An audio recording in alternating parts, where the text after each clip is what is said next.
The sirens cut through the afternoon like a blade. 13-year-old Jaden Wilson stood frozen on the pavement, his heart hammering against his ribs as two police cars pulled into the cul-de-sac. Blue lights bounced off the houses. His brother Malik grabbed his arm. The basketball they'd been playing with rolled slowly into the grass and stopped. What did we do wrong? The question burned in Jaden's mind as officers stepped out, hands resting near their belts, eyes scanning the group of kids like they were assessing a crime scene. 5 minutes ago, they'd been laughing, racing for layups, trash-talking over missed shots, just kids being kids on a Tuesday afternoon in their own neighborhood. Then a woman made a phone call, and everything changed. How does playing basketball in your own neighborhood become a crime? If you ever felt judged for simply existing in a space, drop a comment below and hit that like button. This story needs to be heard. 6 months earlier, the Wilson family had pulled up to their new home on Maple Drive with hope packed alongside their furniture. This was it, the dream they'd saved for. A quiet suburb just outside Atlanta. Tree-lined streets, front porches with rocking chairs, neighbors who smiled and waved. The kind of place where kids could ride bikes until the street lights came on. Mr. and Mrs. Wilson stood in their driveway that first day, watching their twin sons race each other to the front door, and thought, finally, a place where our boys can just be kids. Jaden and Malik were the kind of sons any parent would be proud of. Honor roll students, polite to adults, the type to hold doors open and say, yes, ma'am, without being reminded. Their teachers loved them. Their coaches called them natural leaders. Every afternoon after school, they'd burst to the front door, drop their backpacks, grab their bikes, and meet up with the neighborhood kids at the cul-de-sac. Someone had set up an old portable basketball hoop years ago, and it had become the gathering spot. Kids from all over the block, black, white, Latino, Asian, came together to play. Parents waved from porches. The sound of laughter echoed off the houses. This was community. This was belonging. Or so they thought. Across the street lived Mrs. Dolores Finch. She'd been on Maple Drive for nearly 40 years, long before the neighborhood had diversified, long before new families started moving in. She was the type who kept her curtains twitching, who muttered about noise levels and unfamiliar faces, who seemed to believe the street belonged to her more than anyone else. The Wilsons had noticed her stares, the way she clutched her purse a little tighter when the boys rode past, the complaints she'd made to other neighbors about all that racket, but they brushed it off. Every neighborhood has one, right? They didn't know that on a warm Tuesday afternoon, everything would change. Malik went up for a layup, tongue out in concentration, and sank it clean through the net. That's game, he shouted, pumping his fist. Jaden laughed, shaking his head. You traveled, bro. That doesn't count. Did not. Did too. The other kids jumped in, arguing playfully, the way kids do when nothing real is at stake. The sun was warm on their shoulders. Someone's mom was grilling in a backyard nearby, the smell of burgers drifting over. It was perfect. Then Mrs. Finch's door slammed open. She marched across the street, phone already in her hand, her face twisted in anger. The kids stopped playing, the ball bouncing once, twice, then rolling to stop. You boys don't belong here, she snapped, pointing at Jaden and Malik. This is a quiet neighborhood. You're making too much noise. You're making people uncomfortable. Jaden blinked, confused. Ma'am, we live right there. He pointed to his house, less than 50 feet away. She didn't even look. I don't care what you say. You need to leave. Now. Malik stepped forward, his voice careful. We're just playing basketball. We're not bothering anyone. You're bothering me. Her voice rose. And if you don't leave, I'm calling the police. The other kids shifted uncomfortably. A few started backing away. This wasn't normal. This wasn't how adults were supposed to act. Jaden and Malik exchanged glances. They'd dealt with this before. Small moments, quiet prejudices. The way some people looked at them like they didn't belong. But never this direct. Never this aggressive. They kept playing. What else were they supposed to do? This was their street. Their neighborhood. Their hoop. Mrs. Finch turned her back and dialed 911. The boys couldn't hear exactly what she said, but her tone was clear, urgent, afraid. She was painting a picture, and they were the villains in it. 5 minutes passed. The game continued, but the energy had shifted. Everyone felt it, the weight of what was coming. Then the siren started. 2 patrol cars screamed into the cul-de-sac. Doors flew open. Officers stepped out, scanning the scene with the kind of intensity reserved for actual threats.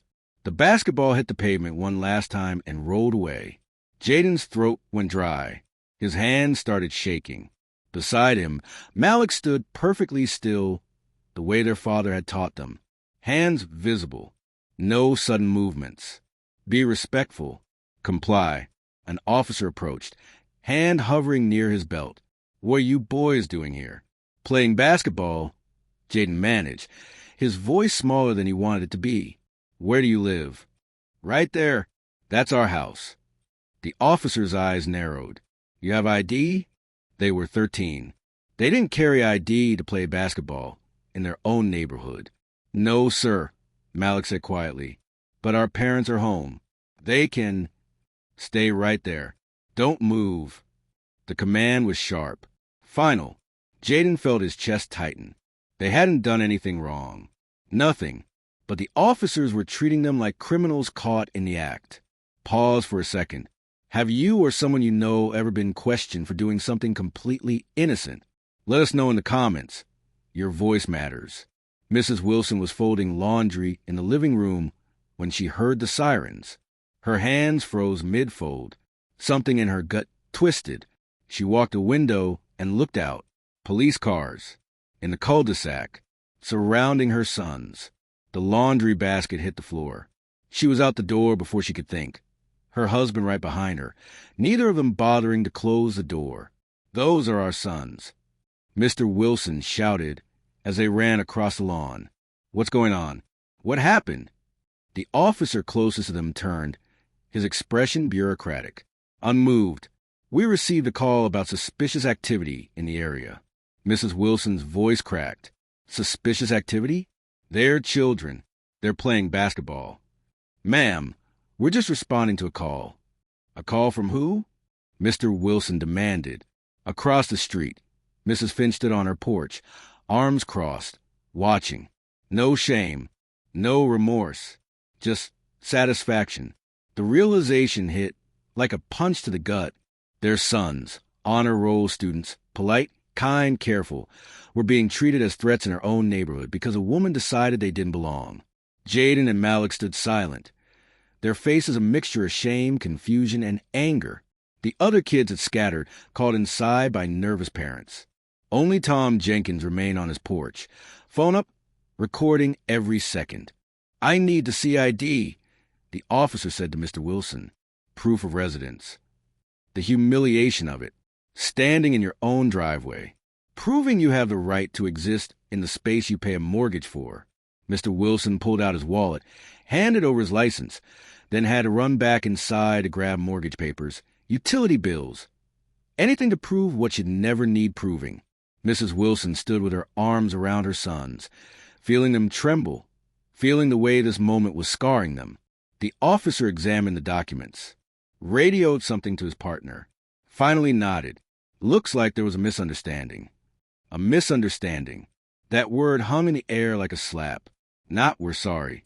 Not this should never have happened. Not we failed you. Just a misunderstanding. The officers got back in their cars and left. No apology. No acknowledgement of the trauma they'd just inflicted. The Wilsons stood in their driveway. Home, but not safe. That night, Jaden couldn't sleep. He came into his parents' room at midnight, his voice small. Dad, did we do something wrong? Mr. Wilson pulled his son close, his heart breaking. How do you explain to your child that the world sees him as dangerous before it sees him as a boy? How do you tell him that his skin makes some people afraid, no matter how kind he is, no matter how good? How do you explain that sometimes, in America, innocence is enough? Tom Jenkins didn't sleep that night either. He sat at his computer, watching the video he'd recorded, his hands shaking with anger. This was wrong. This was so deeply, fundamentally wrong. He uploaded it to Twitter at 11 p.m. with a simple caption. "This is what happened on Maple Drive today. This is unacceptable." By 2 a.m., it had 10,000 views. By sunrise, 500,000. The video spread like wildfire, retweeted, shared, embedded in news articles. Comments flooded in by the thousands. "This breaks my heart. I've been that kid. Where's the accountability? How many times does this have to happen?" Local news picked it up first, then regional, then national. By that afternoon, news crews lined Maple Drive, reporters knocking on doors, cameras pointed at the cul-de-sac where it all went down. Mrs. Finch refused to comment, closed her blinds, turned off her porch light, disappeared into her house like she could hide from what she'd done. Other neighbors started speaking up. Some defended the Wilsons immediately. "They're wonderful people. This never should have happened." Others stayed silent, their silence speaking volumes about where they stood. Community members mobilized fast. A rally was organized. A petition demanding policy changes gathered 15,000 signatures in 3 days. The police department issued a statement. Officers responded to a call and followed standard protocol. "We are reviewing the incident."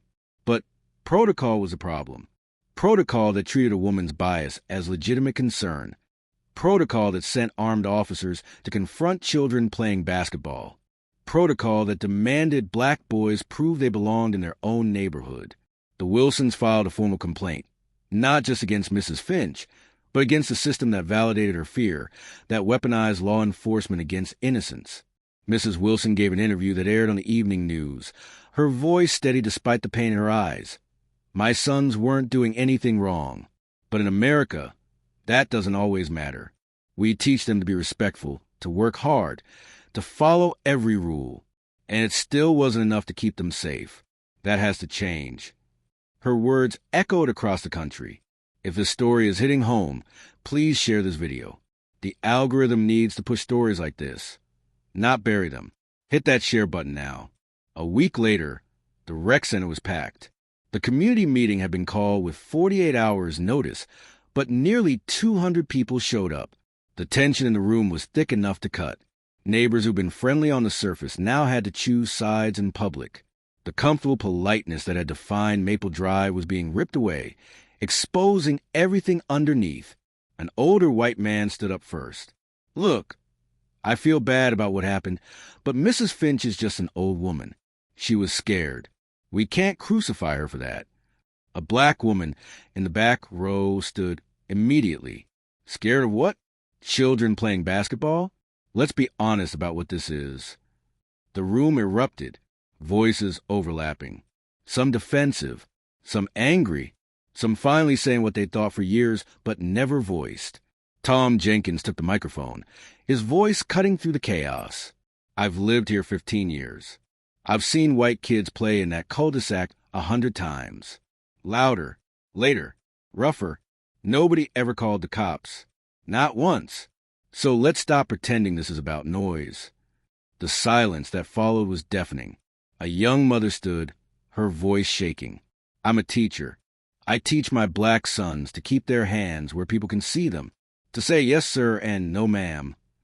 To never, ever raise their voices, even when they're right.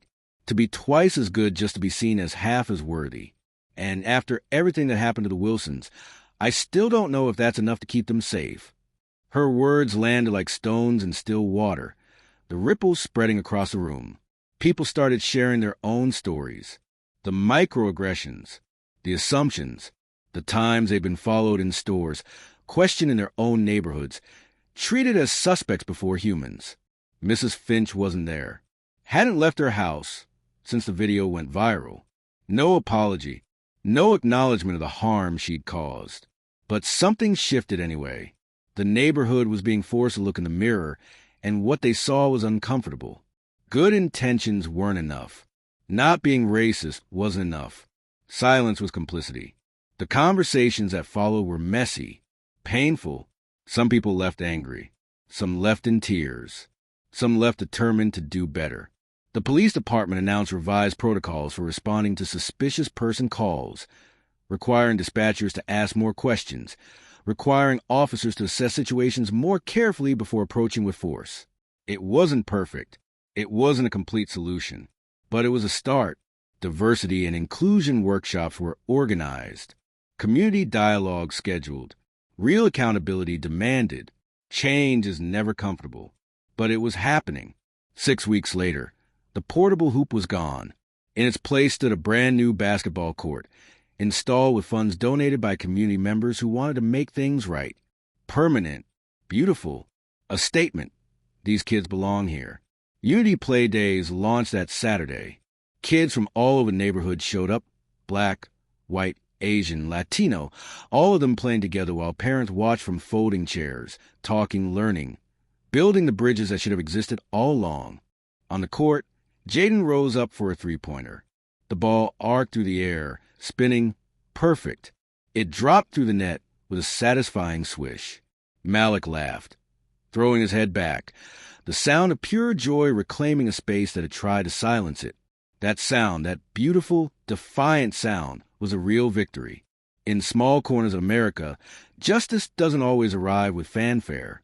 Sometimes it arrives with uncomfortable conversations, with neighbors choosing courage over comfort, with families refusing to be erased, with one person holding up a phone and saying, "The world needs to see this." It starts with someone brave enough to say, "This is wrong," and it continues when the rest of us decide that we won't look away. The Wilson family story isn't unique. It's happened before. It'll happen again. In cul-de-sacs and playgrounds and street corners across this country, black and brown children are still being treated as threats for simply existing. But every time someone stands up, every time a video goes viral, every time a community refuses to stay silent, we get one step closer to a world where kids can just be kids, where playing basketball in your own neighborhood isn't a crime, where the color of your skin doesn't determine whether you're seen as innocent or dangerous. That world doesn't exist yet, but it could, if enough of us decide to build it. If this story moved you, don't just watch and scroll. Hit subscribe. We're telling the stories that matter. Drop a comment. What would you have done if you witnessed this? And share this video. Because stories like this, they need to be told again and again until they don't happen anymore.